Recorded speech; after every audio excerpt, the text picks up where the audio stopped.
Hello and welcome to the PC Perspective Podcast. We're at episode 807. This is being recorded on January 22nd, 2025. I'm Sebastian Peak. I'm Jeremy Hellstrom. I'm Josh Walrath. And I'm Kent Burgess. No Brett tonight. He is traveling and could not make the live show, but we will endeavor to make up for it by, I don't know, we'll just pick on Kent, I guess. Kent, you're a big Apple fan, right? Mac. There you Apple, go. Yeah, Mac, yeah. Apple. Steve Jobs. M3, M4? Don't forget the store M4 now. But yeah, there's another company we need to talk about, the company that's even more valuable than Apple.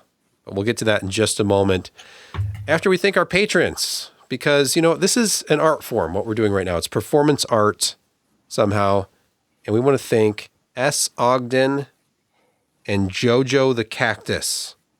Oh, Thank you for 2 thumbs up for long-term subscribers. Yes. better than JoJo from Jers, True. because she would probably charge us money. Yeah. We'd pay Anyway. it. Speaking of money, Josh, did you spend any on lunch at a restaurant today? I spent all my money on a open-ended adjustable wrench. It's very hard to eat, but it's within, it's within size, reaching distance. I hear if you can dodge one of these. You can dodge a ball. Yep. Anyway, you know what? I didn't have a burger today, but I did have 10 smoked wings. So let me give you a little background on these smoked wings. So it's a 2 thing. You know, it's a little bit more expensive. So they smoke the wings, right? They get them to a certain temperature and get them nice and smoky, obviously. They do something like 600 wings a day in their smoker because they go through so many of them. And then they do the whole fryer bit to finish them off, to give that crispy outside. Now, the combination of that makes it look like they're burnt to crap. And that's not true. It's just the combination of it just kind of discolors it that way, and it does make it crispy, but it's not burned. And then I had the Angry Buffalo sauce. So there's regular buffalo sauce, and then this is the Angry. So it's hotter than the regular buffalo sauce.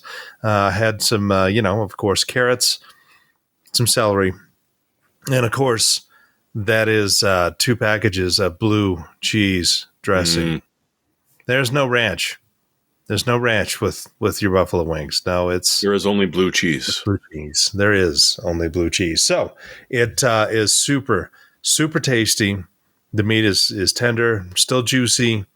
The frying gives it that extra nice little crunch and crisp on the outside, and it just soaks in nicely with the Angry Buffalo sauce. So it's my lips are a little red. Is that, they're the hotter than usual, so got a little toasty there, but it was good. And I would highly recommend getting some smoked deep fried wings with. They have a bunch of different sauces, and Angry Buffalo is just one I like because it is a little bit more spicy than the regular. So yeah, no burger, but I did have wings.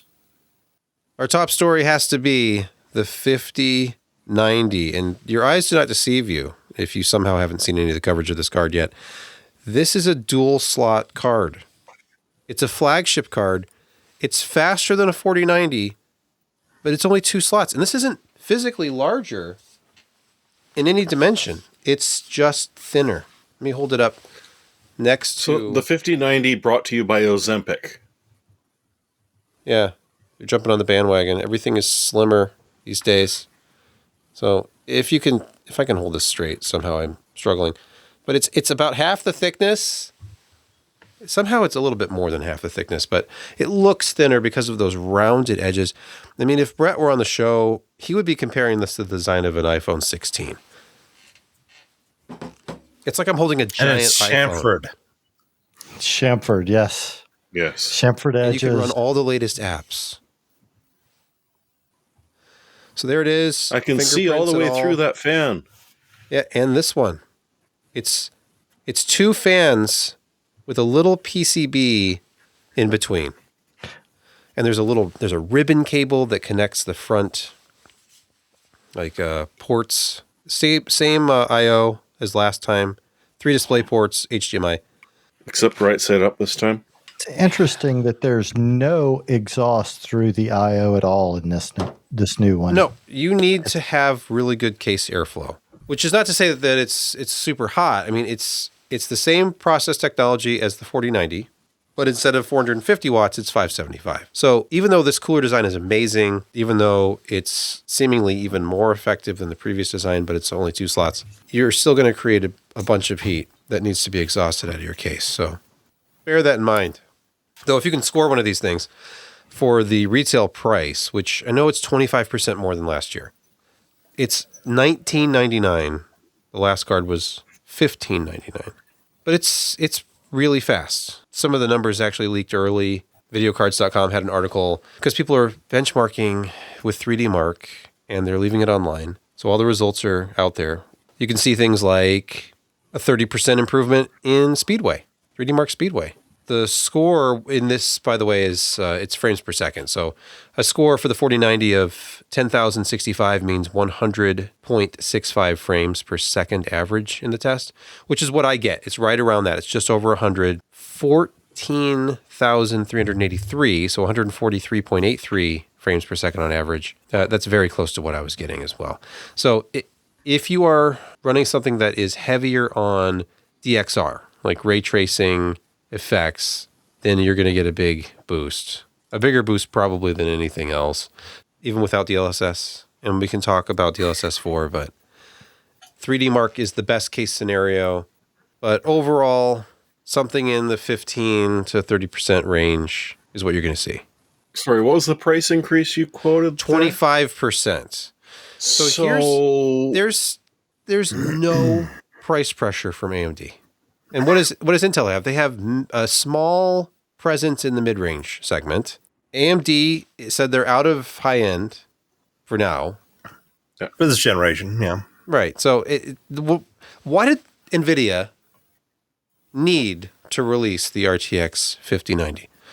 The 4090 is still the fastest card. It's been out since October of 2022, and it's still the fastest card. So did they really need the 5090?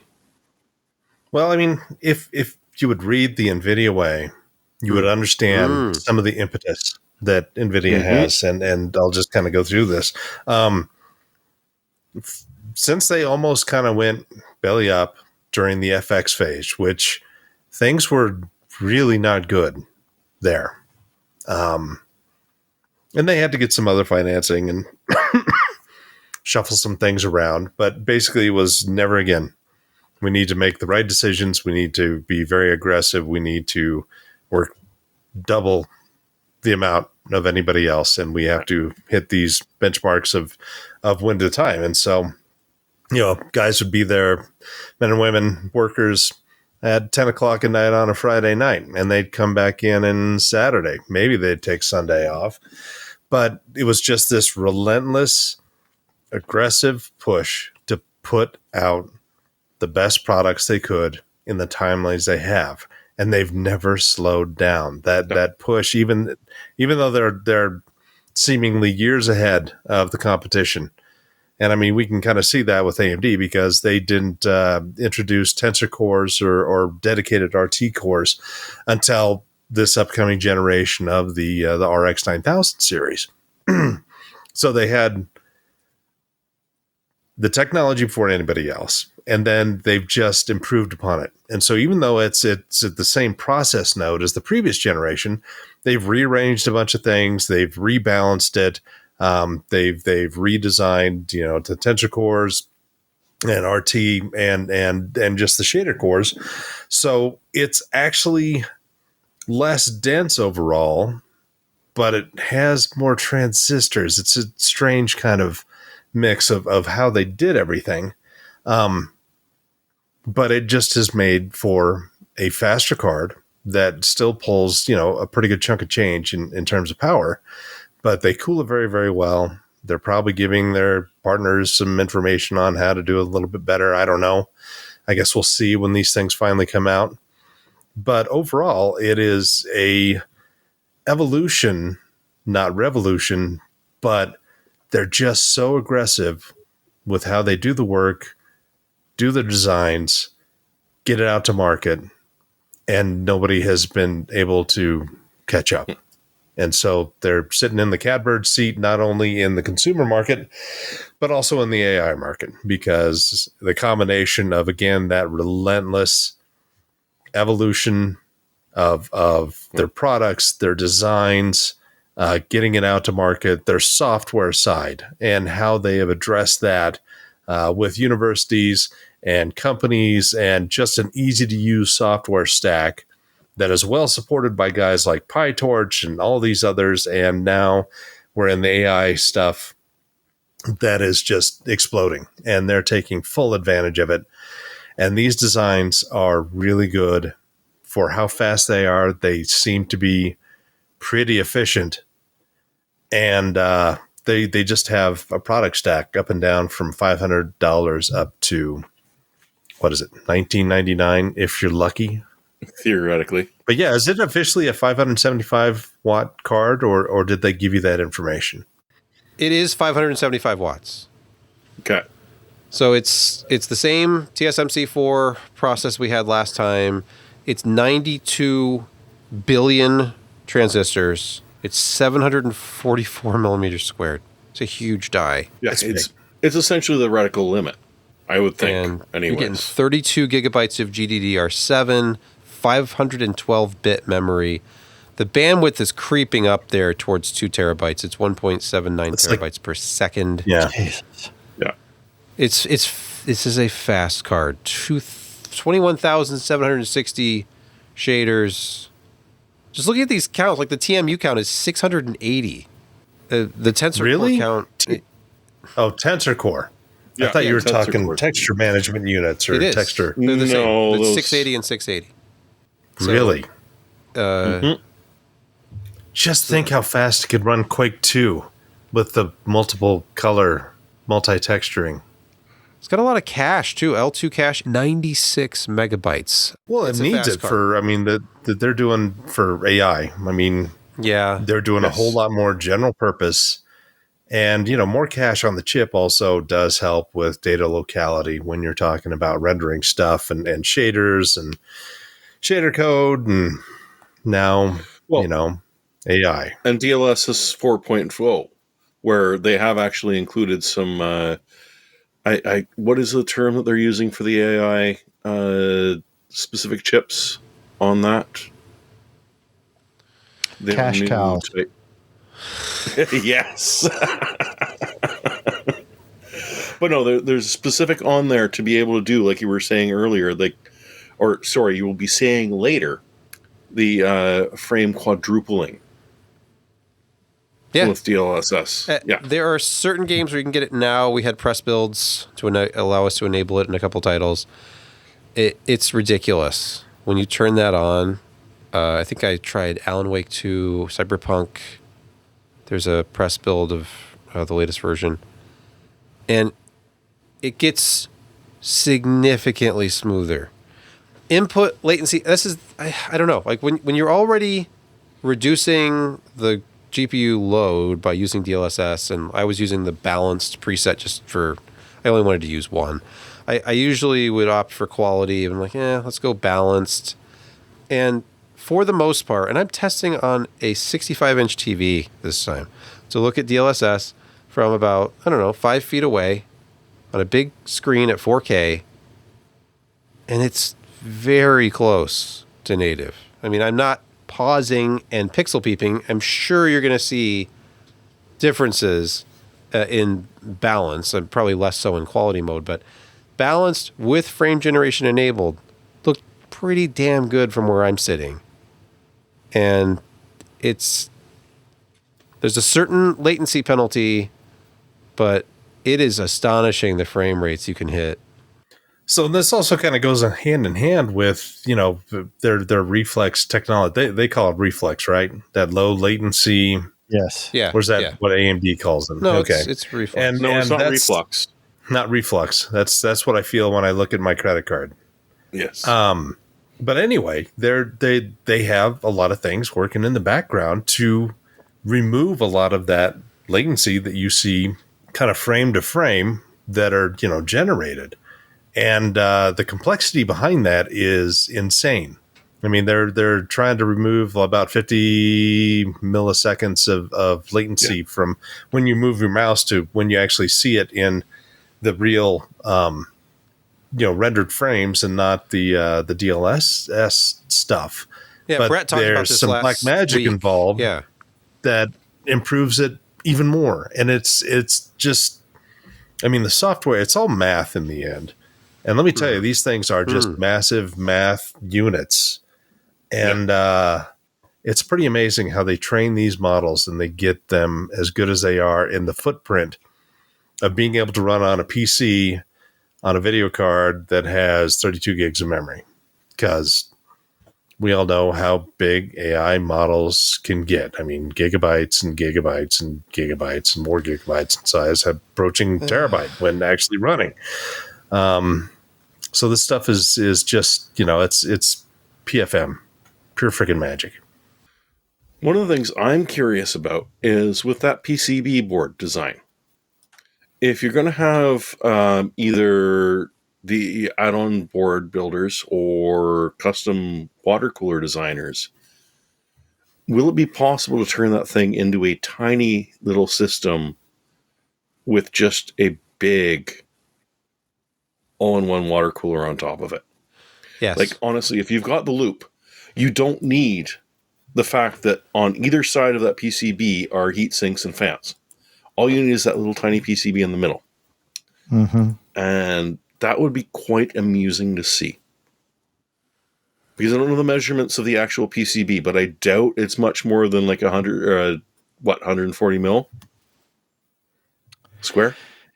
It's not big, but the biggest issue is the two additional PCBs.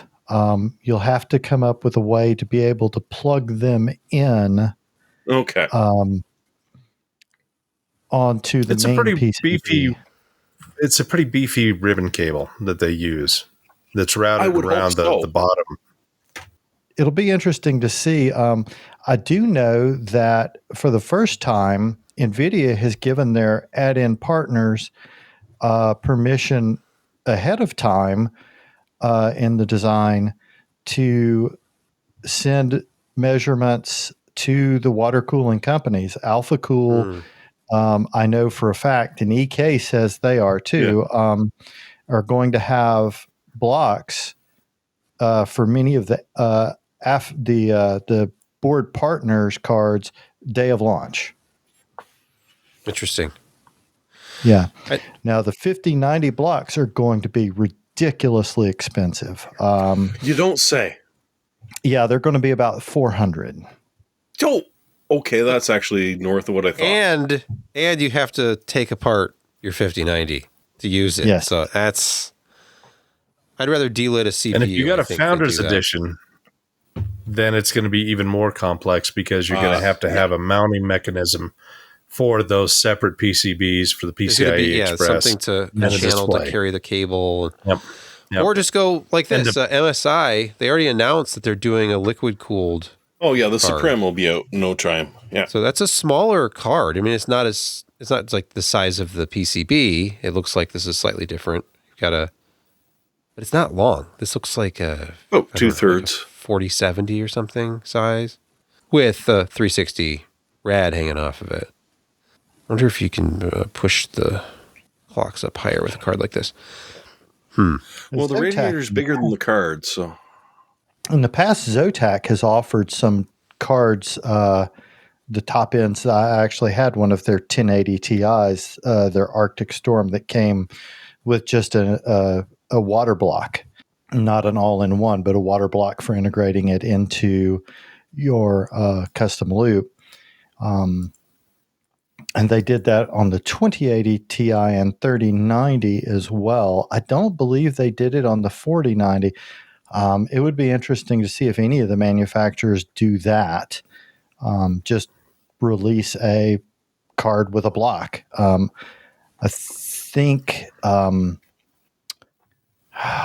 can't remember the name of it. InnoGear. It's one of the companies that does not ship to the U.S., but they partner with AlphaCool, and they had a block 4090 that was just essentially a reference design card with that they sold with a block installed. And I'm wondering if we will see anything like that. Because with a card that's 575 watts, you got to think there's going to be more people looking at that. Yeah. Up to and including one aspect that we really haven't talked about yet is kind of the interesting pricing that NVIDIA has this year as compared to the 4090 release. Now, I know Sebastian had talked about this before, but when he had the 4080, that was a $1299 or $1199 release, and then you had something that was so significantly more powerful at only $400 to $500 more expensive at that point. Why would you get a 4080? And of course, they kind of rectified that a bit with the 4080 Super. That was $1,000 at retail. But it seems like they kind of learned their lesson that if we're offering all this performance, you're going to pay for it. It's going to be double that of a 5080, so you're going to pay double the price.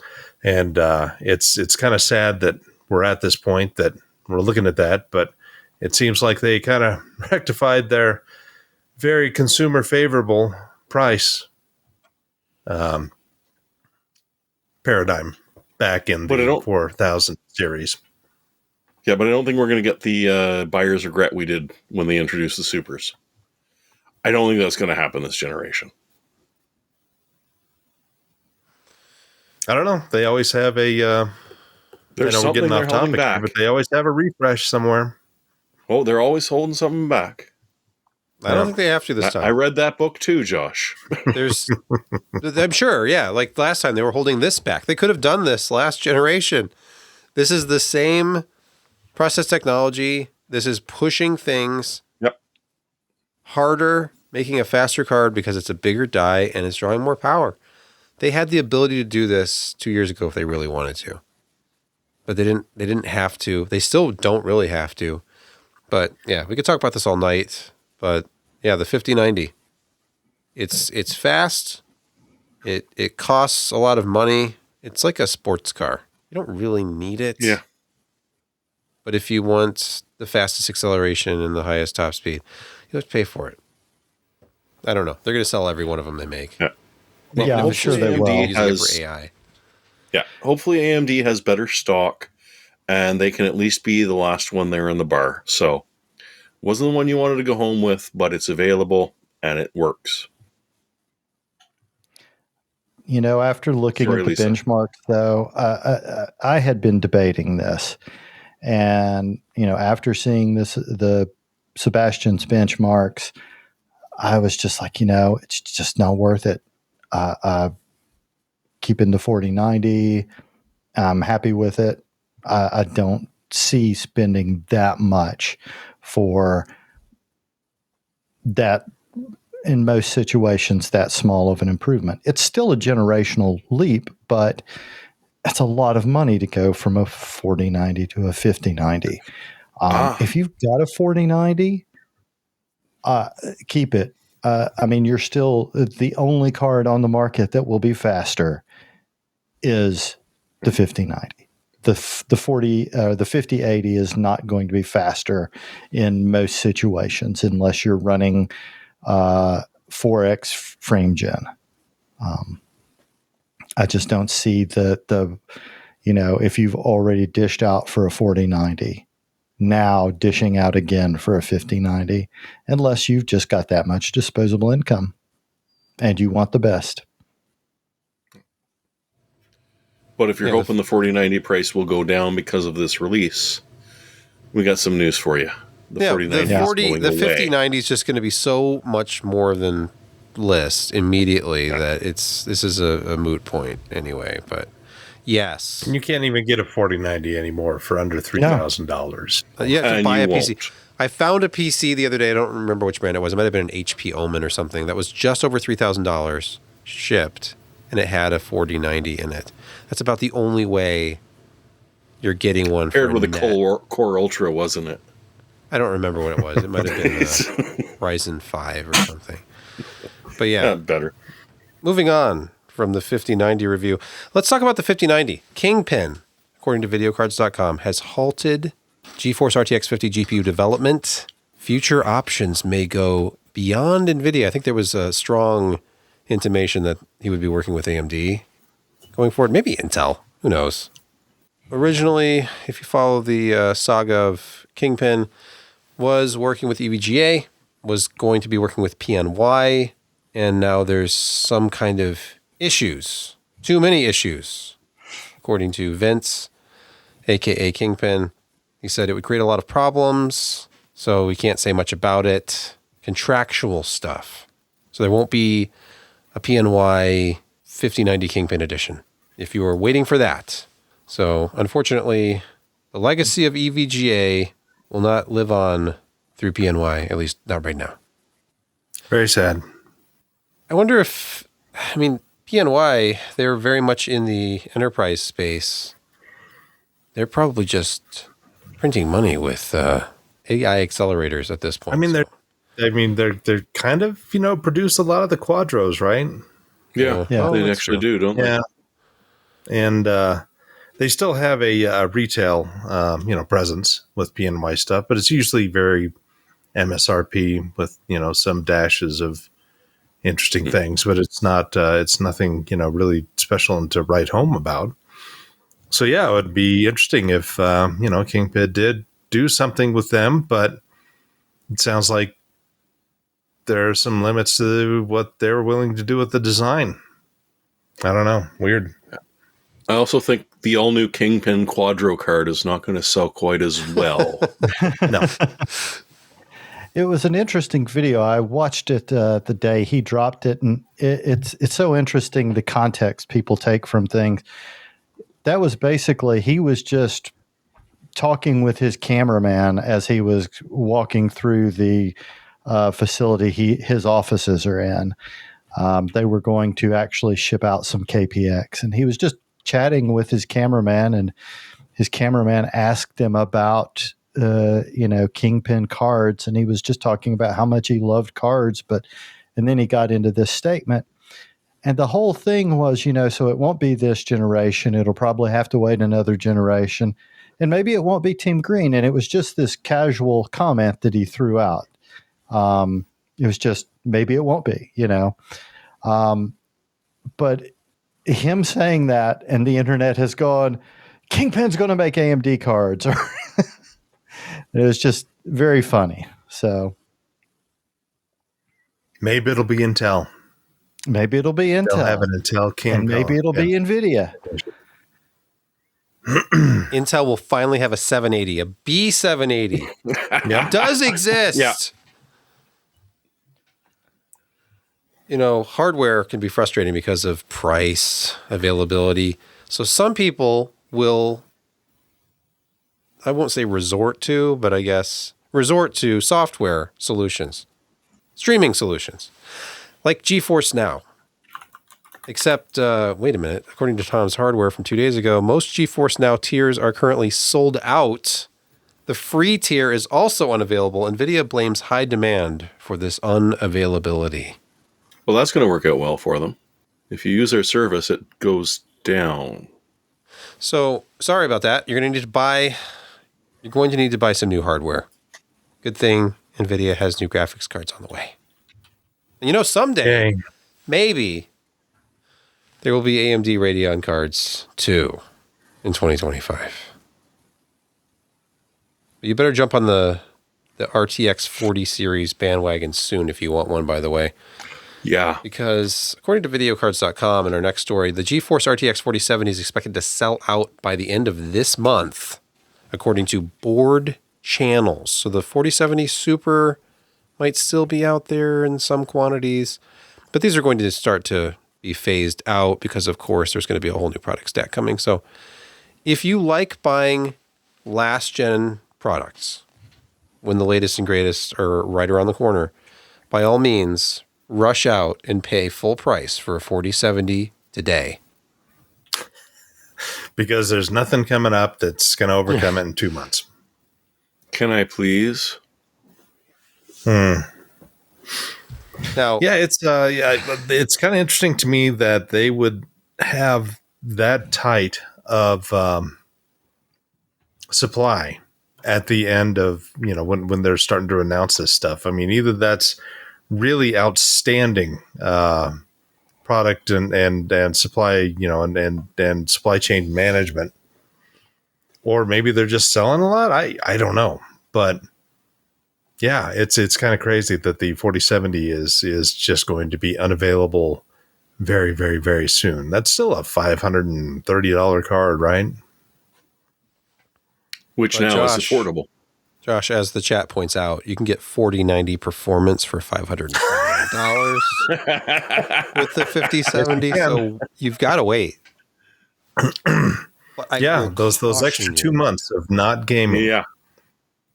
or just using your old stuff for Yes. a long time, because nothing's going to be in stock. No. No. Here's a story from Tech Power Up, and just brace yourself, because if you're all excited about things like 4090 performance for $549, stock levels with the new 50 series, at least the 5090 and 5080 in Germany, are going to be extremely limited. So a moderator on the PC Games hardware discussion board has disclosed worrying details regarding stock limitations. This is from a post by Toast at Tech Power Up. I would not be surprised at all if it's very difficult to pick up these cards. And this information, at least from that source, makes it sound like it might be quite scarce. Yeah. And good luck getting a Founders 5090. That's my guess. If you don't have one by now, Yeah, if you're not one of the lucky reviewers who's been sitting on one for the last week or two, then you might be... Well, I don't know. You could buy a system like Kelt. I don't know if he's in our chat tonight, but Falcon Northwest, they use Founders Edition cards in their builds. So if you configure they will have PC, you'll get a Founders. It might be the best deal going once we see the street price of the 5090, which I anticipate being quite a bit more than $1999. But I'm a pessimist. It was one thing I saw on Twitter, because all the information on Twitter is completely accurate. But sadly, I was kind of looking at it, and it looks somewhat legit that a lot of the third-party units for the 5090, they're going to start at a minimum of like $2,250 to $2,300 bucks, and it only goes up from there. I mean, some of the higher end Asus stuff could be hitting $2,800, and the same thing for the 5080 is you're looking at a minimum of a $200 price premium over that $999 number that NVIDIA gave out. And so I guess, charge, get on the NVIDIA.com and hopefully they've, improved their bot protection, and see if you can get one at 7:00 Mountain Time, whenever they release those on whatever day. Yeah, it's going to be a little grim for the pocketbook. hopefully NVIDIA doesn't use it as an excuse to get out of the consumer graphics market, because no one's buying them. Oh, there's going to be people buying them. It's just that, I know. hey, we're making 100% margin on these, and just all nice for our bottom line, and we keep our foot in the gaming thing, and it's the basis of a lot of our technology, and we're just going to go and eat out that $500 billion that the Stargate project is promising over the next 4 years. I'm not sure where they're going to get that $500 billion, but there's you and you and you. Yeah. So a theoretical question, Sebastian, I will throw this out your way. If you're a first-time buyer and creating your own system and you understand that next generation stuff from NVIDIA is going to be pretty scarce, and next generation stuff from AMD is according to the product manager, well, the VP of graphics at AMD is not going to be till March.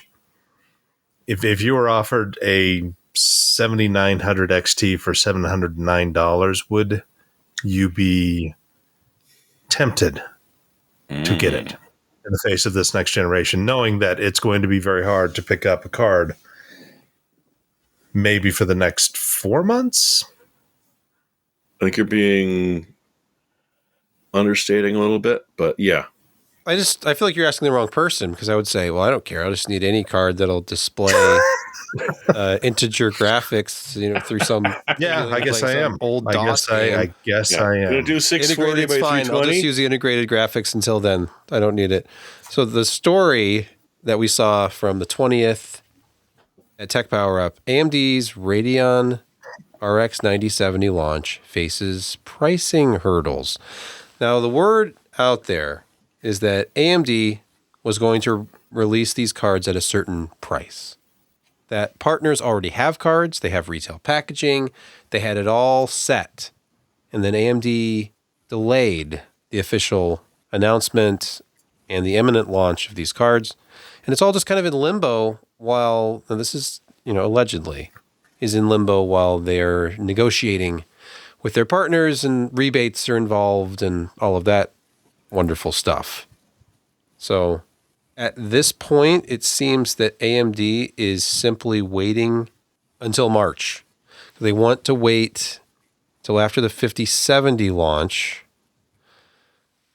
So we have confirmation from David.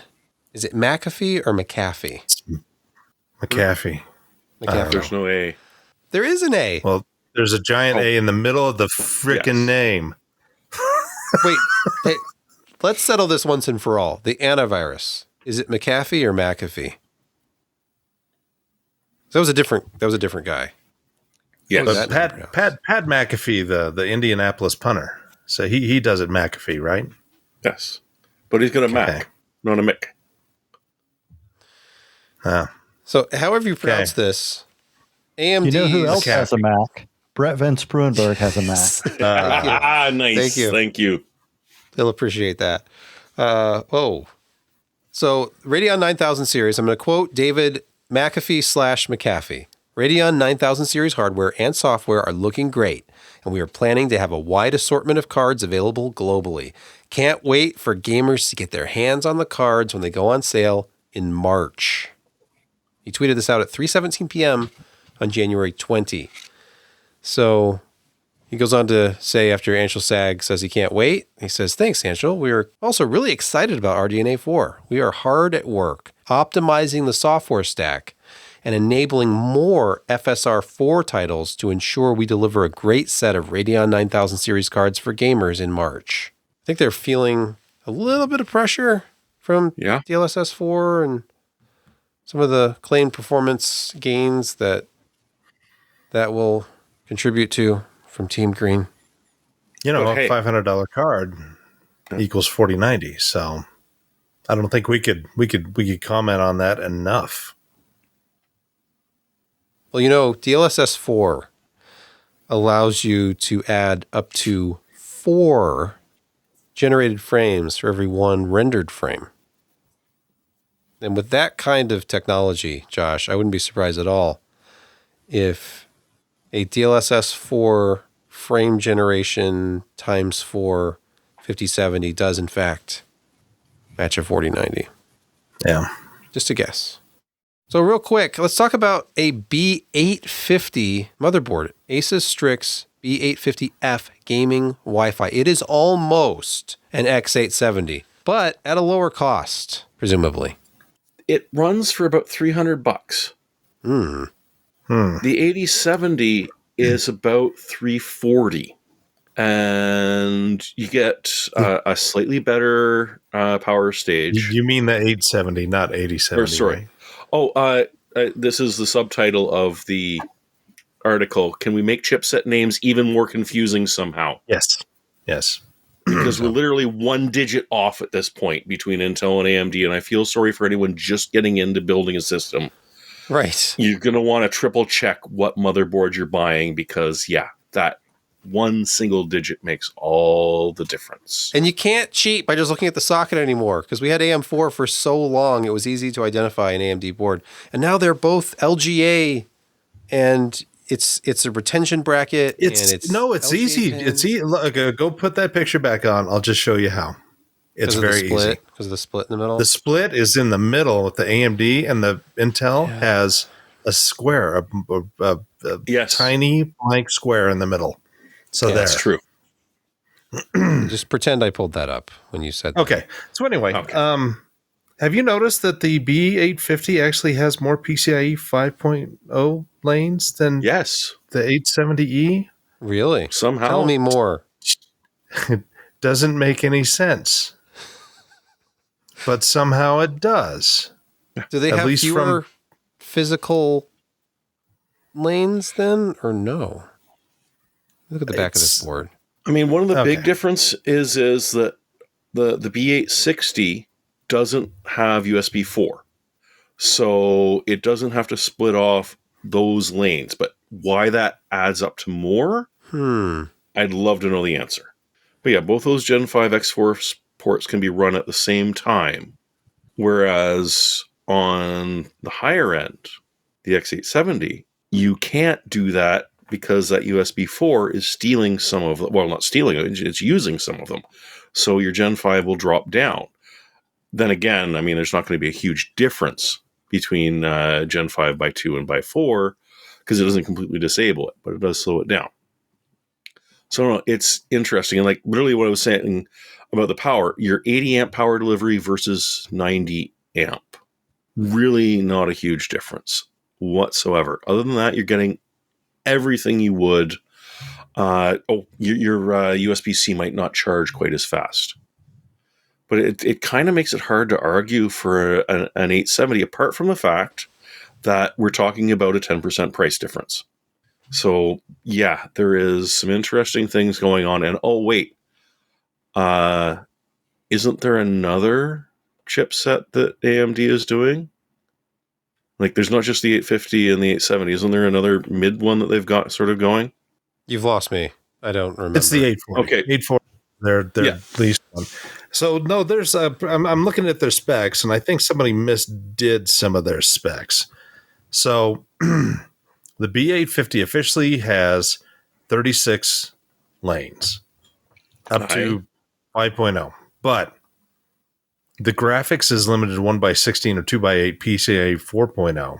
And so only the NVMe is officially 5.0. Oh, I don't know. Maybe they could actually design a board that can have 36 PCIe 5.0. I have no idea. But yeah, it's their documentation's a little confusing. But still, it's the B850 it's a pretty solid chipset for what you do. Yeah. And it's USB 4.0 is optional. Yeah, so it makes the 870 hard to sell, and the 640, 840? 840, because again, how much more confusing can you make this? Well, one is AM5 is and actually the other the bargain is chip. Also like if AM5. you want to save, so Yes. right. not at all confusing. No. But hey, really don't worry about it, because if you just happen upon one of these boards, then great. But the AM5 board to get is the one that comes in the bundle you have to buy to get a 9800X3D. That's the way it is. I mean, if Josh had, I don't know if he will ever stream himself building his new PC or if he's already built it, but you had to get a bundle to get the 9800X3D, right? Yeah. Yep. Yeah, that's going to replace my main machine, because a couple of, week ago, it started doing strange blue screens on boot up, which is never a good sign. So I'm probably going to replace my main machine with that. I'm going to still keep my test machine as a 5800X3D, so we can get some kind of backward compatibility numbers. And that's still a very strong CPU, even going at 1440 and 4K. It's not going to limit. Well, you say that, but you haven't tested the 9800. This is true. yet. This is true. It's all speculation. And I think you have this board, Josh. It's the board. I mean, they sent me one. It's the one that's in those bundles. Yep. The Aorus Elite Wi-Fi 7 X870E board. Very solid. Didn't we just finish telling you the 850 was better? All I know is I just use this for a bunch of GPU testing. It's rock solid. I've not had any hang-ups. I've not had any of the So it's not your 670 meg, right? Yeah, it's been way more solid than my old AM5 board, for sure. So it hasn't murdered any RAM yet? No, the RAM is rock solid. Though I am running it at 1.35 volts. I took a 1.4 volt kit. I downclocked it to 6000 CL28 at 1.35 volts, and it's been just perfect. Yeah, to ruin all your benchmarks. All right. Shall we move on to the next story, which is Microsoft makes Server 2022 bootable and Outlook able to email again. Wow, this sounds like sarcasm, Jeremy. These are extras. You shouldn't expect that from these. Your server booting it's an unnecessary accessory.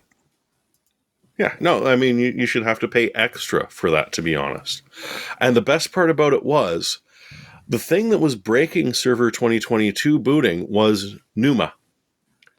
So non-uniform memory access when you are stringing together several different systems and sharing a pool of RAM, aka how everyone's setting up servers nowadays in a serious environment is doing things. Well, I thought NUMA was the Romanian techno song. It is both. Okay. It's a non-uniform acronym. Memory architecture. Yes. Well, the acronym itself is... So anyways, yeah. So if you're using HPCs, it would just randomly not boot. Not solidly never boot. So you weren't quite sure what was going on. But don't worry, Microsoft has put out a patch to patch their patch, which was supposed to patch the other thing, but had some side effects. And good news, it will only patch that one thing. So if you'd already applied the previous patch and are now staring at a 2022 that isn't very happy, that's the only thing that's going to patch. So the reboot will be much quicker than it would be if it repatched everything and, accidentally, poked something else. If you haven't installed the patch, well, in theory, this one will give you everything from the previous Roundup patch, plus the ability to boot your system reliably. But the other thing was that what is now being referred to as Outlook Classic, otherwise known as the version of Outlook which usually works, there was a patch that came out over the weekend which would crash Outlook if you tried anything, out of the ordinary, like writing an email, replying to an email, forwarding an email, things that people don't use Outlook for. And so in this case, Leaping Computers already posted a workaround for it, but as of this point, Microsoft hasn't officially patched it. So if there is an outstanding update on your Outlook client and you're not using the horrific new version, because apparently that's safe, because I'm not suggesting Microsoft is trying to push you towards that new obnoxiously inconvenient and ridiculously built client, but it kind of does look that way because that one didn't break.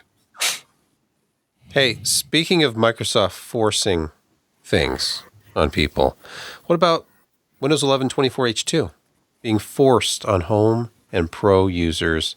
Just get ready, get used to it, start living with it today. Oh, even if you've got Windows 10 and you're being prompted to upgrade, it will take you straight to 24H2 now. Yes. So yeah, it's just there. But don't worry, they fixed the scanners. They're still working on the auto HDR. And I mean, no, it's a wonderful experience. You will love it every where. Enterprise can still block it by choice, but some have chosen to accept the fate and just gone with it. Now, since Brett isn't here, I'll ask Kent, who's filling in for Brett tonight as our Apple enthusiast. Does Apple force OS updates on people, Kent, or can I choose the version of Mac OS I want to run? No, Apple forces you to do everything. Oh. You are a slave to the ghost of Steve Jobs. Okay. Welcome to Insecurity Corner, your weekly reason to drink. Our first story is from the Hacker News. 13,000 MikroTik routers have been hijacked by a botnet for malspam. What is malspam? And cyber attacks. It's a spam with embedded malware. It's a stupid thing. That's a first. I've not seen mouse No, spam but there's before. a reason you should never see it again either, because it's a horrible portmanteau. But yeah, this particular one is a drop in the bucket in 2025 at this moment. Because, yeah, this one is specifically at the MikroTik routers. It was sort of, it spread. It's a Mirai variant that they're calling Bashlight. And it had been spreading for a long time, and they just sort of spotted it, and then it went into action because, well, you know, someone spotted it, so why shouldn't you just start spamming everyone with malware with a malformed JavaScript that runs a PowerShell, and you know the story. But that's just a dash in the bucket, if I may drag this one on just a little bit longer. We have broken a new world record. Yesterday, 5.6 terabits per second of a DDoS was spewing out of a similar number of IoT devices. That's an insane amount of bandwidth, but goes to tell you just what these iOS machines can do. Yes, I said iOS, but I'm not going to swear. We might have a sponsor. I don't think we do, though. Another security company spotted about 1,000 IP addresses for AV-Tech cameras and Huawei routers on Sunday. Monday, it was about 1,200. Yesterday, it was about 1,500, all of which are currently spewing out another separate DDoS attack. And there is so many other things going on in just the first 22 days of 2025 that we're looking at things just, they're not going to get better. I guess that's about the best I can say. I'm just waiting for the one that takes over LLM clusters, and then we can really see some bandwidth for some DDoSs. You know, if Brett were here, he would probably elaborate on the story, but he isn't. So we're going to... What? I could, but it's just depressing. He just seems to brighten up when stories like this come up. He never seems happier than during Insecurity Corner. Because it's job security for him. He sees money signs in his head every time some new exploit comes out that he's got to fix or he's got to do some kind of mitigation for. He just keeps him employed. I thought he was essentially a sociopath. Yeah. It's any device that uses socks that can be hit by the original TCP redirector that we were talking that started this off. And what it does is it exploits a misconfiguration in SPF, the Center Policy Framework. We're all supposed to be trusting nowadays, but they've found tens of thousands of domains who've misconfigured it to have an SPF plus, which essentially means, anything that we send to, we're just going to say, yeah, it's fine, it's permissive. Essentially, it defeats the whole purpose of having SPFF enabled in the first place. So in this case, you can update your MikroTik router. Thankfully, a lot of these get just abandoned. But the best part about it is we don't know the infiltration route. We're not quite sure where it came in. I'm sure we'll figure it out sooner or later. That what they found was a zip archive payload that someone had opened, and boom, okay, there comes the horribly named mouse spam campaign. But we don't know where it entered. We do know how to mitigate it. So in this case, yeah, if you're using a MikroTik router, or honestly, if you're using any router that you're allowed to update, just go out and see if you can update it. Otherwise, you are the problem, or at least part of it. But you know what? AI is not the problem, because maybe it occasionally misbehaves, but it's learning. It's young. It will mature, like Sage Copilot, which was briefly grounded to fix some minor misbehavior, like displaying the wrong individual's accounting information when you ask for recent invoices. But I'm sure none of that stuff was protected or sensitive information at all, right? It's, well, an open secret now, right? I mean, you can't really say that it's protected business information if Sage Copilot, the part of Sage Accounting, because who doesn't want AI digging into their accounting? Just sort of accidentally, just posted it up and made it available.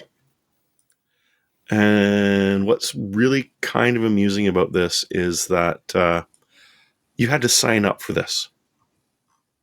You had to go to the Sage Group, which was an accounting firm, still is an accounting firm in the UK, and say, hey, we want to sign up for this brand new AI Sage Copilot thing that you're offering, and it will, help us out. And okay, just to show off to my C-levels that this is amazing, I'd like you to pull a bunch of our recent invoices, please, Sage Copilot. Wait, that's not our letterhead. Well, that's not our letterhead either. Oh, but there's numbers.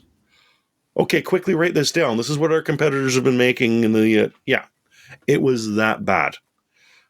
They claim it was a small amount of customers, but at this point, any amount of customers just randomly being shown other users' invoices is really not good. So yeah, it's been taken down after about a year or so of being in testing and sort of being used, at least by some people. So yeah, don't worry. This is perfectly normal, and you should just get used to it. Small price to pay for, the incredible advancement in cost savings that companies can have by automating so much of their workflow. Finally, an insecurity corner. This story from Bleeping Computer. Fake homebrew Google ads target Mac users with malware. Now, I really wish Brett were here, because maybe this is why he took the night off, because he knew we were going to be talking about this story. So hackers, it says in this article, are once again abusing Google ads to spread malware using a fake homebrew website to infect Mac and Linux devices. Don't pay attention to the Apple devices, so this is news to me, but I am laughing on the inside. Sold to cyber criminals for $1,000 a month. Well, so it's putting a level. Good. Yeah, we start doing that, though. People start talking about RICO, and that's just never any good. You're selling an illicit product to people who actually commit the crime. So, yeah, I don't know. Yeah, so be careful where you get your package managers from, I guess. Let us move to gaming quick hits and another sad moment in the world of virtual ownership. EA will shut down the Origin app in April. But there's a new app. The company is asking users to migrate to the new EA app, and you can transfer your game titles in progress to the new app. So I guess it's just a branding thing. At first, when I saw this headline, I thought, oh, I don't really own anything on Origin, so I don't care. But if you do, you can keep your stuff that you don't really own, that you sort of rent, until they shut the next service down, I guess. But what horrible name are they going to give it now? I think last year I actually updated from the Origin app to EA, so it's not a big deal. Okay. I mean, it's kind of dumb, and I don't know. I honestly think I have them both it's running side by side on this system. That's bizarre. Don't be like Jeremy. No, don't, because you shouldn't have either of them on there. But Yeah, Yeah, I'm tempted to open my EA app, but I haven't opened it in a long time, and I'm afraid like Battlefield and some other things are all just going to start downloading, and you won't see me again all night. Oh, likely. Kent, you were about to say something. I just, when I saw this story originally, I was like, oh, thank God they're just going to go back to Steam as it should have been. But Ha! no. Yeah.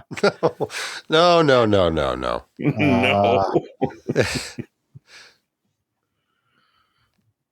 But you're thinking, and that's good. I just don't, I don't You're understand dreaming. why every company has to have their own launcher. Because they make I more know. money and they don't have Yeah. to pay Gabe. Yep. That's right. Yeah, but they got to pay software developers and Yeah, but that's you pay Yeah. software developers once. Yeah. Though I guess and then you fire most of them, and then you keep guys Yes. up for maintenance and adding new features, and And that's then you still dump less than them the and- 30% that you're paying Gabe. Mm-hmm. Yeah, well, EA and the rest of them are charging their own little backsheesh.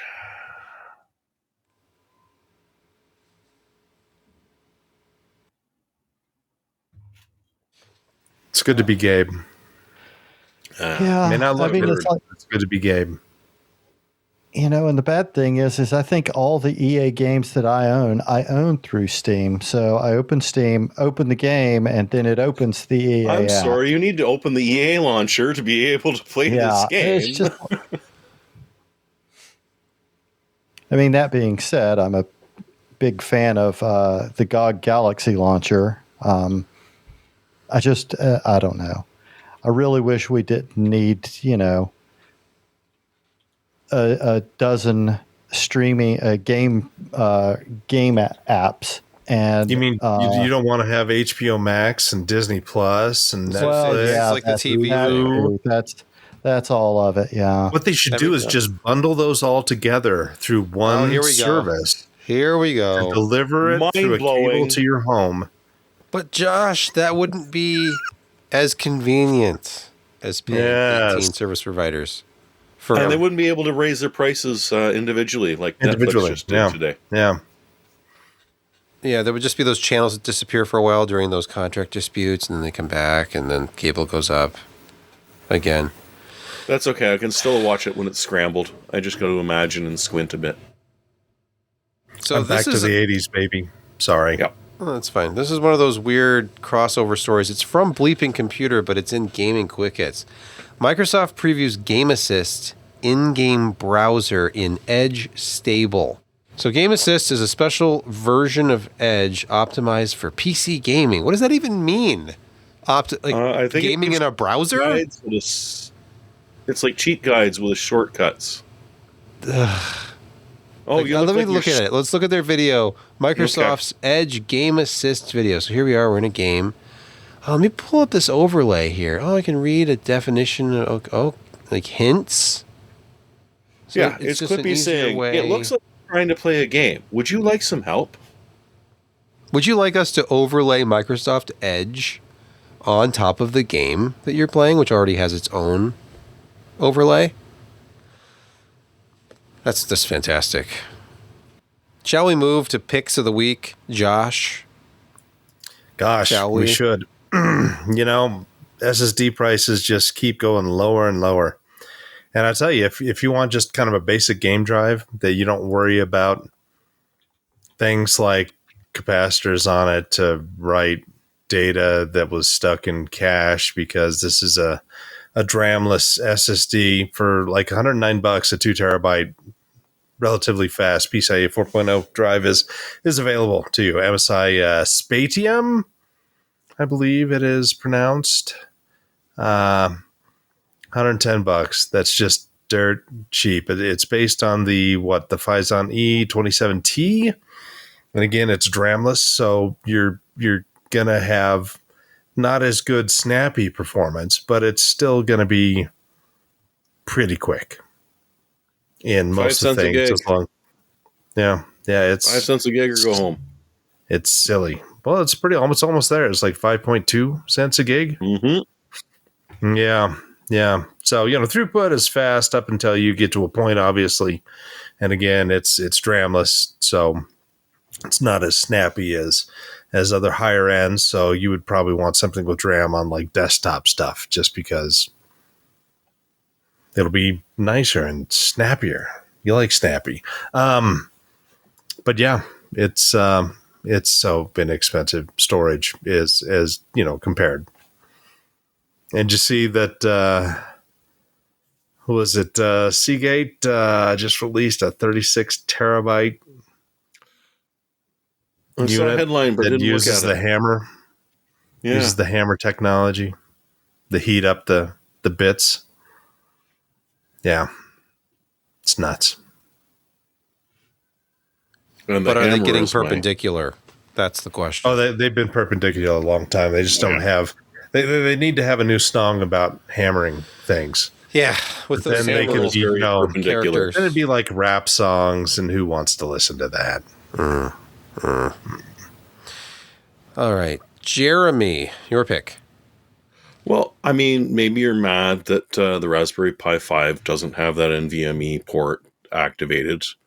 Maybe you just don't want to spend that much money on a Ras Pi. So, up here in Canada, there is a sale right now on the full-flavored 8 gig Raspberry Pi 4B for a mere $80, which is, I think, the lowest price I have seen it for, period. It's got just about everything you would want, except an NVMe part, but then again, neither does the Pi 5. And these things are just fun to play with. I've turned mine into a cat cam and a Wi-Fi extender just because I could. I could make it do more if I felt like it. They're just fun to play with. But $80 for a fully functional computer is really hard to sneer at. So hey, if you haven't tried, give it a shot. There might be an equivalent sale down in the States. I don't know. If not, get it shipped from here. Now, Brett, I mentioned this 85 times, but Brett is not here tonight. He still put in a pick of the week, so I'm going to read it for you. It's from Woot. This should surprise no one. It's the all-new Apple. Well, no, it's Samsung. It's Apple's arch nemesis, but it's a very, very wide display. He is all about the ultra-wides. This is an ultra-wide. This is dual QHD, so it's 5120 by 1440, I believe. Let me double check that. Yes, 5120 by 1440. And it is $1,349.99. That's 29% off for a 49-inch curved Samsung Odyssey G9. That's the G95 SD OLED curved gaming monitor. 240 hertz, very fast refresh time. I mean, it's OLED. It's 0.03 milliseconds. Yeah. So, I mean, if you are into the ultra wide, this is so ultra wide. I don't even know what I would do with this, other than having basically two 2560 by 1440 monitors side by side. So that's kind of cool. Mm-hmm, mm-hmm. So I've got kind of this one, but it's the one above, and I got it on sale for $1,100. I'm not sure what they're going for now, but the biggest difference is like it supports G-Sync. Doesn't have a G-Sync module there, but it's G-Sync and not FreeSync Pro 2 or whatever. What's the resolution? But go ahead. No, it's OLED, and it's 52. Oh, it is 60 by 1440. Yep. Okay, so that's super, super wide. Yeah, it's 49 inches. It's large and in charge, just like me.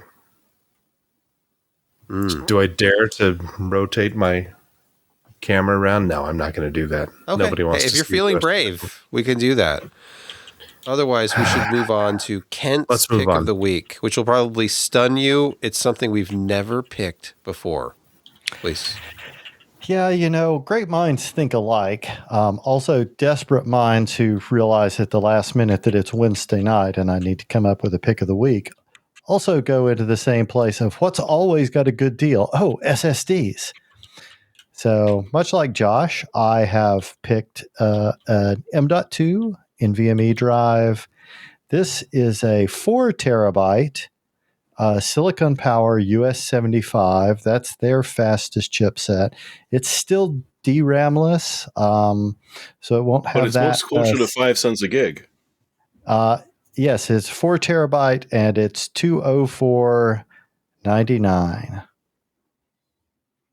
And it's the performance on it is actually pretty up there. It just misses that DRAM cache, but you know. Well, if you don't get the cache, you don't get the cache. Yeah. It's such a good price, though. 4 terabytes for $200. Well, 200. It wasn't long ago that the cheapest 4 terabyte drive you could get was $500. Mm-hmm. I have a pick this week, and it's something I've been waiting for a long time, ever since we first saw it announced. And now you can actually go to the Silverstone website and look at the product page for the FLP-01. Oh.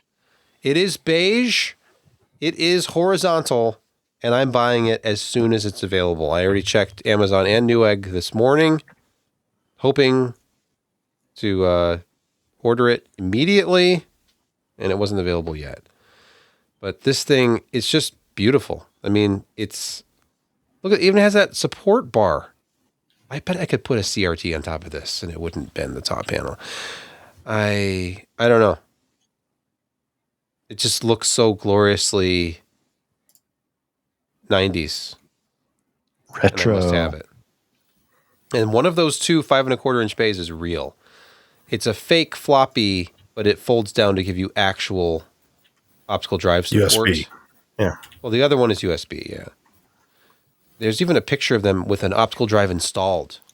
That's awesome. It's real. It is real. It is like $130, I think. That's not. I don't care. I don't care. I'm buying it. They listened to us, Josh. They finally listened to us. I know. You know, with the price of steel and everything else worldwide, $139 is becoming a budget case at this point, which is sad, but it's true. I'm seeing a bunch of news posts about it, but nothing in the retail channel yet. I'll be reviewing this immediately after I buy it because I'm gonna build something in it. I feel like I want to put a retro build in a new case. I want to actually finally have all these new components laying around, but getting new cases, new old stock cases, is tough. Where do you get power supplies from? eBay. Really? And they still work? I mean, probably. They say never to do that. Only driven by a little old lady on Sundays who played Animal Farm. I think I have at least one sealed power supply from the 90s, and I have a couple that I've tested that work okay.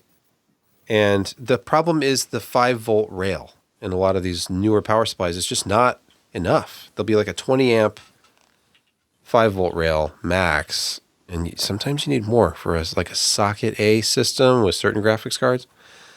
So I think Phil's Computer Lab did a video about this where it's a problem where you think new power supply. I could get the biggest, baddest, be quiet power supply that they sent that goes in the GPU test bed and say, no, I'm building a socket A system with this, and it wouldn't be enough. Even at 1500 watts, it wouldn't have the 5-volt rail that I need. Okay. It's a problem. Yeah, a very big problem. And with that, I think we're going to sign off tonight. And this edition of the PC Perspective Podcast is in the books. Thanks for listening, watching, commenting, subscribing, and all of those things. Even though, a sliver of our audience actually watches the YouTube version of this, most people are probably just listening to this in their car or on their Panasonic wired headphones with an AM radio that they have a transmitter in their bedroom. That's oddly specific. It would be an FM radio. It would be an FM I don't know what I'm saying. Okay. Sorry. I'm sorry. Sorry for the podcast. Sorry for myself. My attitude. in my You haven't face. frozen to death yet. Yeah, are your fingertips a little chilly? My fingertips are cold. I have a insulated sweater on, so I can put my hands in my pockets whenever I need to. But it is cold in here. It is 13.4 C now, so it's like 58 degrees, I think. But it's still it's sub 60.